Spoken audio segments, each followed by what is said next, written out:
Once upon a time, many moons ago, in a village beside a lake, there lived a great hunter whose face was covered with tattoos. People called him the Great Tattooed One, for his tattoos told stories about his courage and strength. He had a sister named Quiet One, who was a very patient woman. She could sit for hours without moving a muscle. It was known throughout the land that any girl who could catch the eye of the Great Tattooed One would become his bride. And for years, many young women had tried, but none had succeeded. You see, the Great Tattooed One was an elusive man. His house stood by itself at the edge of the village, and he seldom visited the other dwellings. The girls who thought they could catch the eye of the Great Tattooed One spent much time waiting by his door, but often they waited so long that the moon changed, and still no one knew whether they had been successful or not. Many were the girls who walked the forest trails and did not return. They disappeared, and everyone assumed that they had gone to live with the Great Tattooed One. In the same village lived a girl named Bright Eyes. Her family called her Bright Eyes because her eyes shone like polished amber stones. She was a cheerful girl who loved flowers and animals. She lived with her grandmother and 3 aunts, and she had never heard tales of the Great Tattooed One and his sister, nor had she seen them. "Bright Eyes," said her grandmother one day, "you are old enough now to find a husband." "But who would want to marry me?" "A good family would be happy to have you. There are many nice young men in the village." "I know, but I don't want to get married right away. I want to wait till I'm older." "That's silly. You'll only get prettier, but you also get older. Soon there won't be anyone left for you to marry. Just pick someone you like and be done with it." "No, grandmother. I want to live my life the way I want to."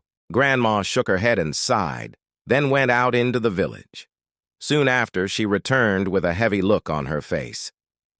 "Your Aunt Tag has had visitors, and they say that she must now leave the village and live in the forest. She can't stay here with us anymore." "Why, grandmother?" "Her face is too ugly. The villagers can't stand to look at her anymore."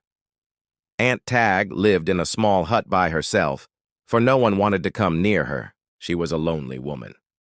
She had always been alone, and she felt that even the trees and bushes whispered about her when she walked by. Today, she pulled on a deerskin dress, tied a belt around her waist, and gathered her long black hair behind her back. She fastened her moccasins and walked out into the forest. She traveled several days before she found a stream where she could build a small hut. It wasn't long before the wind rustled through the trees, whispering all kinds of stories. Tag could hear the trees talking about her. At first she was afraid, but when no one came to hurt her, she stopped being afraid and began living in the forest. One day, Tag went to a large lake and waded into the water. She had long dreamed of swimming across the lake, but she had never dared to try before. Now, feeling stronger than usual, she pushed off toward the opposite shore. When she reached the other side, she saw a little hut on stilts. Inside the hut, a young woman sat patiently. "Welcome," said the woman. "I am the daughter of the Great Tattooed One. Are you the one they call Tag?" "Yes, I am. I have been expecting you." The daughter of the Great Tattooed One poured tea for Tag and gave her dried meat to eat. "Thank you," said Tag. "But why have you come to find me?" "You will go with me to see my father. I need your help." "Me?" "Yes. My father is looking for a wife, but he wants a special kind of woman. He wants a woman who is so used to living alone that she can't stand people. He wants a woman who is strong and doesn't cry. He wants a woman who is kind and patient. He wants a woman who is not afraid of anything, and he wants a woman who understands animals. You are the only one I know who fits the description of the kind of wife my father wants. But how can I possibly be of use to you? If you agree to marry my father, I will help you make new clothes, beautiful clothes that will show everyone how pretty you really are. You will be the prettiest girl in the village." "Well, I suppose I could try."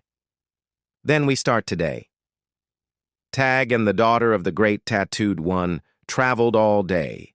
They crossed streams, climbed mountains, walked through valleys, and finally reached the lake where the great tattooed one lived. They walked along the shore till they reached a clearing, and there they saw a hut standing on top of stilts over the water. "This is my father's house," said the daughter of the great tattooed one. "Now I leave you to talk to him.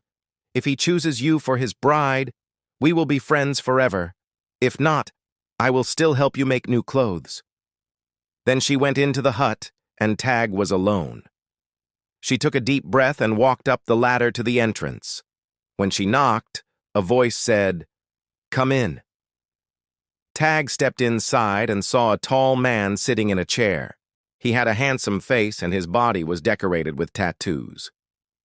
"You are expected," he said to Tag. "I've been waiting for you." Tag nodded slowly. She looked around the room and saw that the walls were decorated with animal skins and weapons. On one wall hung a large shield, and on the other, a bow and arrows. "They say you are strong," said the great tattooed one. "Can you lift this shield?" "Of course." Tag walked over and lifted the shield with ease. She carried it back to its place and turned to the great tattooed one. "They say you are not afraid of anything. Is this true?" "Yes." "Good. Pick up these arrows and arrange them on the wall." Tag did as she was told. "They say you understand animals. Can you fix this bow?" The great tattooed one handed her a broken bow. Tag examined it and knew exactly what to do. She fixed it as best she could, but when she tightened the string, it broke under her fingers. She felt tears welling up in her eyes, but she blinked them away. "I'm sorry," she said. "I'll try again." She fixed the bow again, and this time she was careful not to pull the string too tight. "It's stronger now," she said. "I think I'm done." "Very good," said the great tattoo one. "You are the kind of woman I want for a wife. We will be married tomorrow." Tag was very happy. She liked the great tattooed one, and she liked his sister too. The next day, they were married. And after their wedding, Tag and the great tattooed one walked along the shore of the lake. "Why did you choose me, the ugliest girl in the village?" "You aren't ugly," said the great tattooed one. "The villagers are wrong. But they're right when they say I'm strong, not afraid and alone. And they are wrong when they say you don't cry.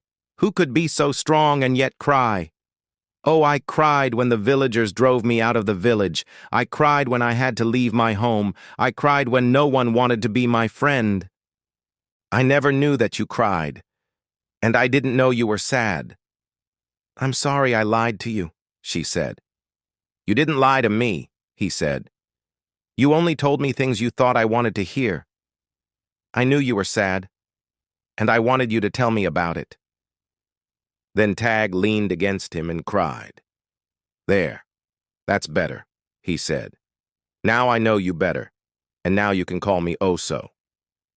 "And I can call you Tagu," she said. "Tagu," he said, laughing. They continued walking side by side. When they reached his hut, Oso held Tagu's hand and said, "Now you will never be alone or ugly again, for I love you, and you are beautiful to me." Then they went inside to be with each other. And that is why, to this day, when you see a handsome man with tattoos and a pretty wife, you know that they fell in love on the shores of a lake.